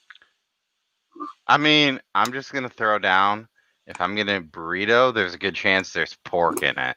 So I'm just letting you guys know that. That's how I stand. So is that you telling me I got to send you a Source Point book, and you send me a sticker, or you send yourself a sticker? I mean, I was just saying it. When we're talking about burritos, I like pork. Nice. All right. Well, I'm going to tell Cole goodbye. I'm going to kick him off for a second so I can have a lovely thank you for stopping by message that I can edit in for this when it's all done. So, Cole, thanks for stopping by. I'm sad that I couldn't get wrapped up with the burrito tonight, but I guess I can selfishly be glad that I got to celebrate an accidental 100 subscribers. Yeah, and thanks in a everyone for weekend. getting wrapped up with Poser. Let's bring that back. Thank you, and I'm Cole. and I'm Nick and Todd and Poser. I'm the side of like guacamole. You're Dusty. I am Dusty. And there you go. I'll put up Cole's own comment as I kick him off. So thank you so much, Cole. Yeah, thank you. Yep. The last thing I want to show everybody is my last giveaway. So I have been far more active on Twitter than everything else. Hey, what's up, Tacoma? I still like that. If those are really your kids kicking each other in the face, I need to make that for me because that'll be fun. But the last thing that I want to talk about is my next giveaway. So I'm going to come up with something and determine when my next benchmark for is on YouTube. Do I want to go at 200? Do I want to go at 250?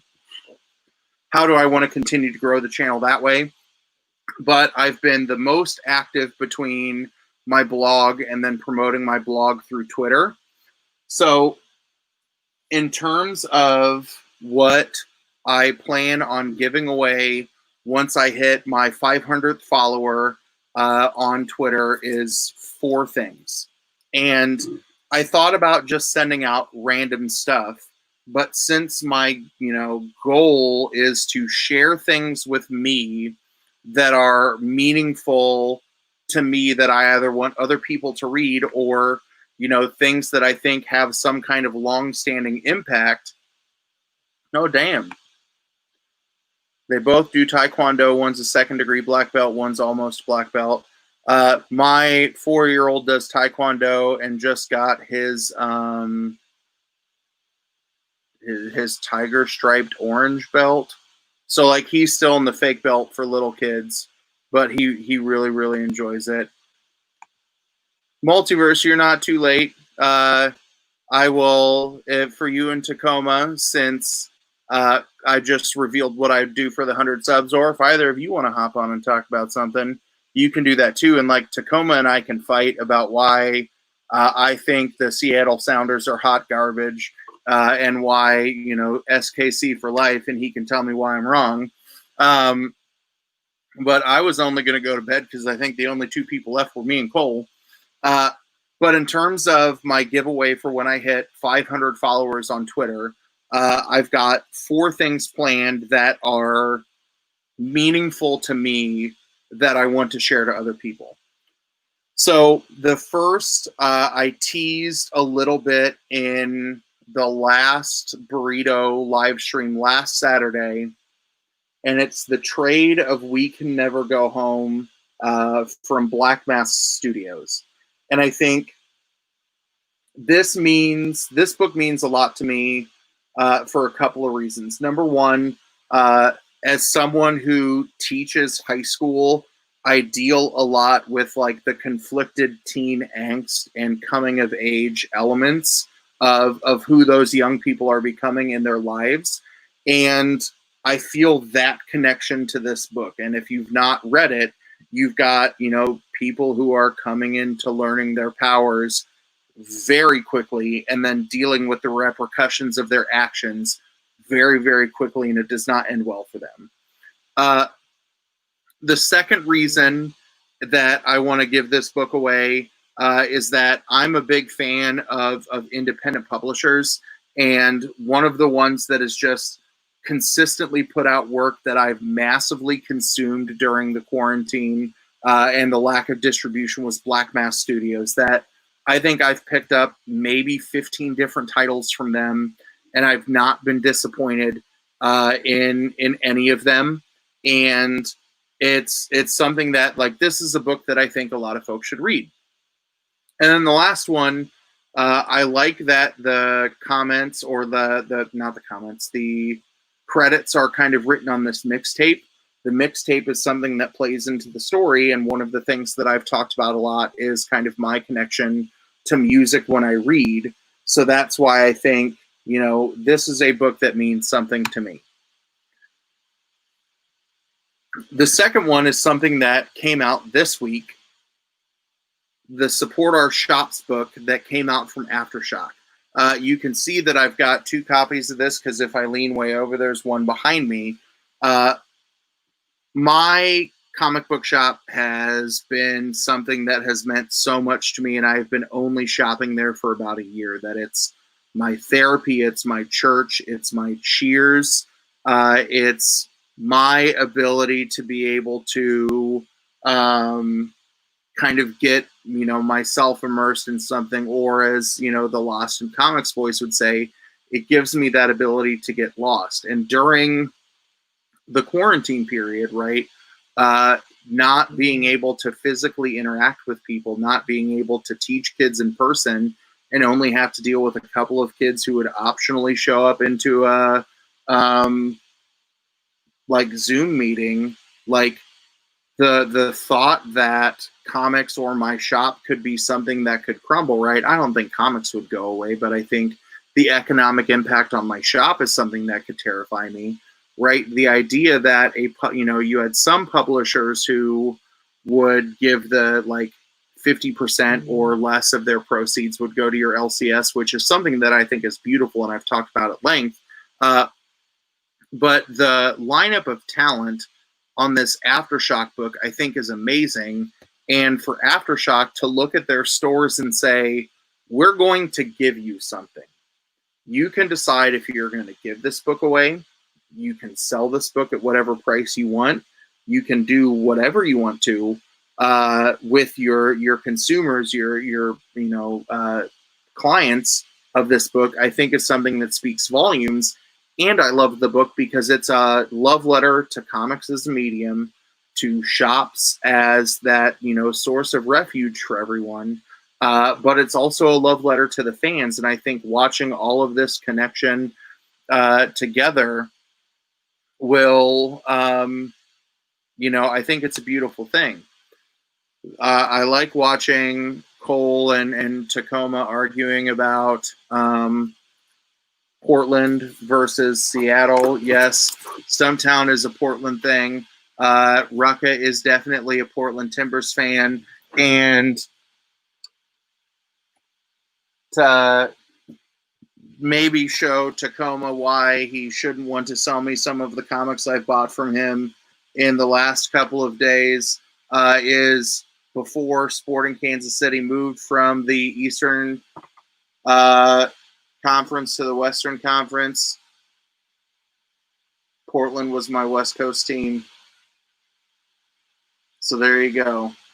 But yeah, that's an unnecessary aside, but I enjoyed what was happening in the chat.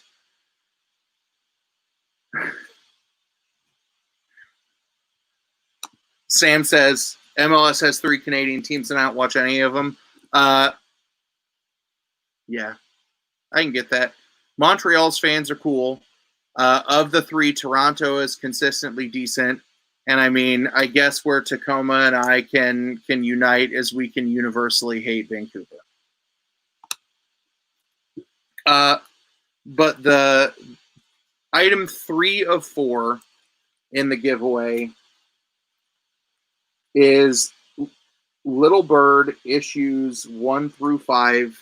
These are all first printings of an Image comic that came out last year. And the reason that makes the list is for an ironic reason. As I talked earlier about enjoying what Bruce and Stephanie do on their channel in terms of, the video content they put out or the comics and beer they do on Fridays, last month they did a Little Bird themed giveaway. And I am by no means giving away their copies of Little Bird.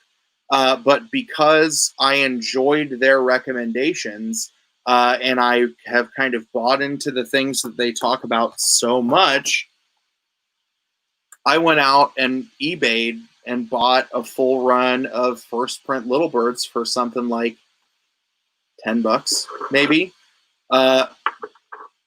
And really, really enjoyed the story.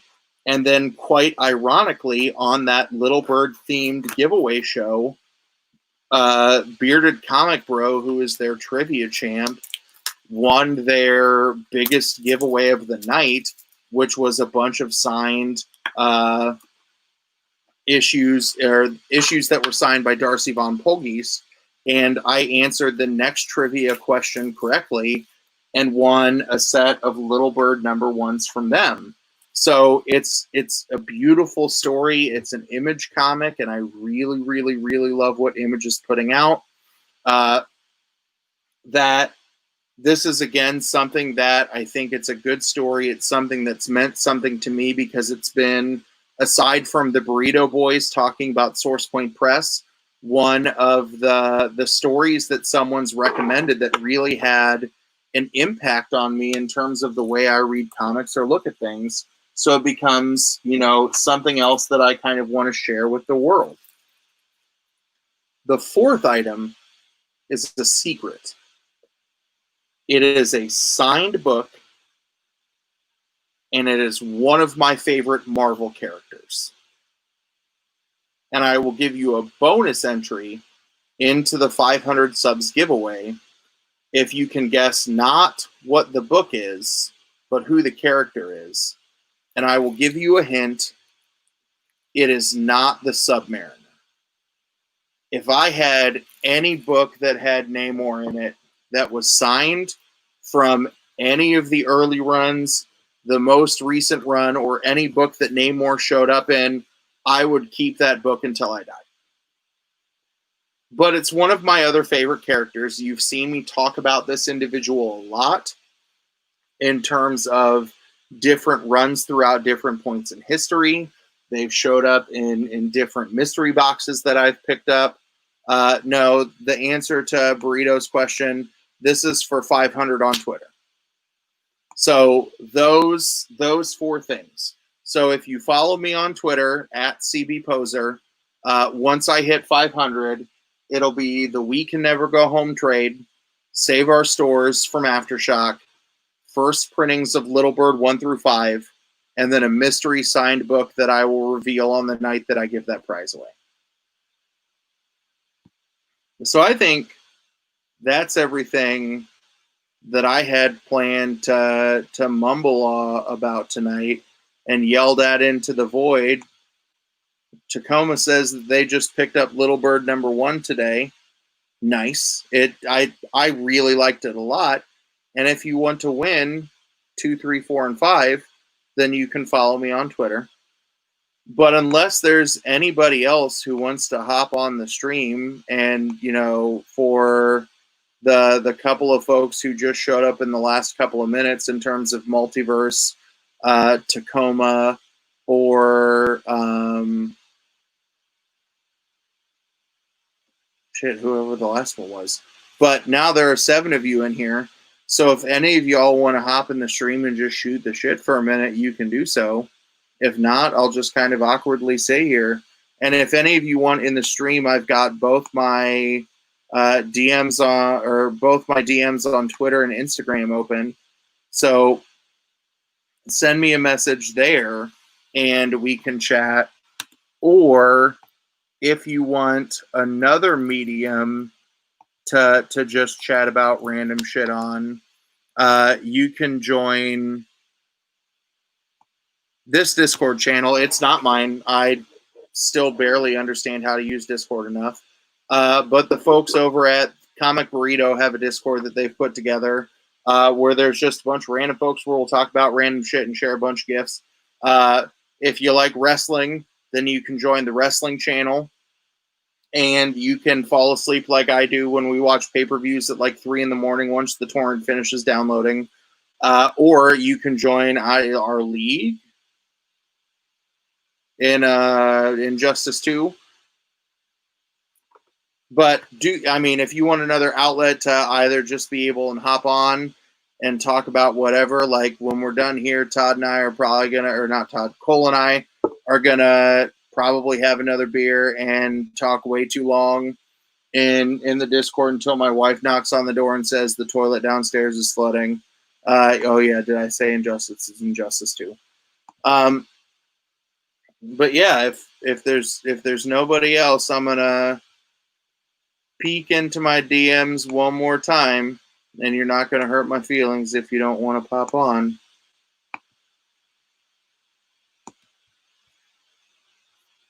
It looks like I don't have any takers. The last thing that I'm gonna do, because I told him that I would push him because I feel bad for. It's gone. I can't scroll back that far. But if there is one person that you should, subscribe to on YouTube or follow on Twitter, if you're not doing it already, is Isaac at Pixar Nerd Studios. This kid is grinding on his artwork every day.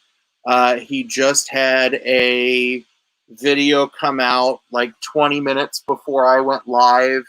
And it's Venom versus Null? It's a Venom battle that he's been working on for like a week.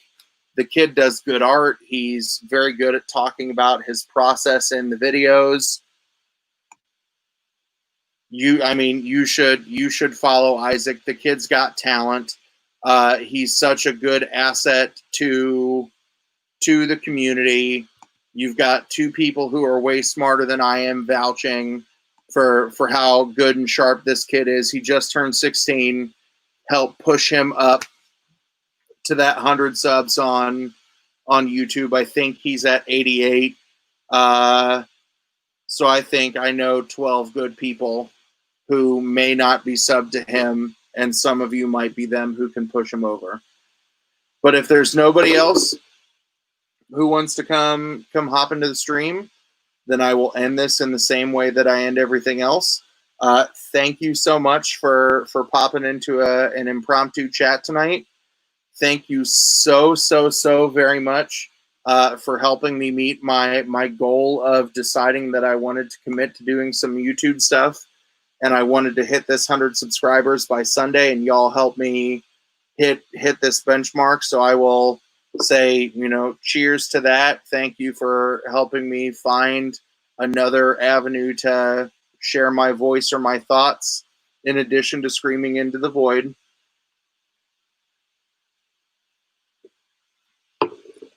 Thank you for stopping by. And as always, have a good one.